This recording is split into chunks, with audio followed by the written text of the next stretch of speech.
প্রপোজটাই তো বাকি আছে, সেটাও করে দেন। কি ব্যাপার তুই এখানে? কি হচ্ছে এসব রাফসান? কি হচ্ছে কি হচ্ছে মানে তুমি বুঝতে পারছো না? হ্যাঁ, আর কয়দিন পর আমাদের বিয়ে, তুমি একটা মেয়ে এরকম লাইভ শোতে কি করছো এগুলা? সাথী, এটা আমার প্রোগ্রাম, আর প্রোগ্রাম হিট করার জন্য অনেক কিছু বলা লাগে যেগুলো তো মাথায় ঢুকবে না। আমার মাথায় এত কিছু ঢুকতে হবে না। প্রোগ্রাম হিট করার জন্য একটা মেয়ে নিয়ে লাইভে প্রেম প্রেম খেলতে হবে?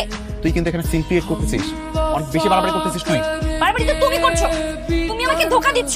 কিসের ধোকা? হ্যাঁ, কিসের ধোকা? আর তুই এখানে ঢুকছিস কেন? মিস তানিশা, তোকে এখানে ঢোকার পারমিশন কে দিছে? বের হ। কি ব্যাপার রাস্তান, তোমার রুমে আমাকে ডাকলে কেন? তোমার সাথে কিছু কথা আছে। বলো, শুনি কি বলবে। আমি সাথীকে বিয়েটা করতে চাই না, আর এই বিয়েটা ভেঙে দাও। তাই নাকি? বাড়াবাড়ির একটা সীমা থাকতে হয়। তুই কেন গিয়েছিলি রাফসানের অফিসে? বল কেন গিয়েছিলি? মা, সামান্য একটা ব্যাপার নিয়ে কেন তুমি এটাকে এত বকাঝকা করতেছো? এটা মোটেও সামান্য ব্যাপার না, তুই বুঝবি না। রাফসান, আমাকে বলতো তোদের বাপ বেটার মধ্যে কিসের এত আলোচনা হচ্ছে?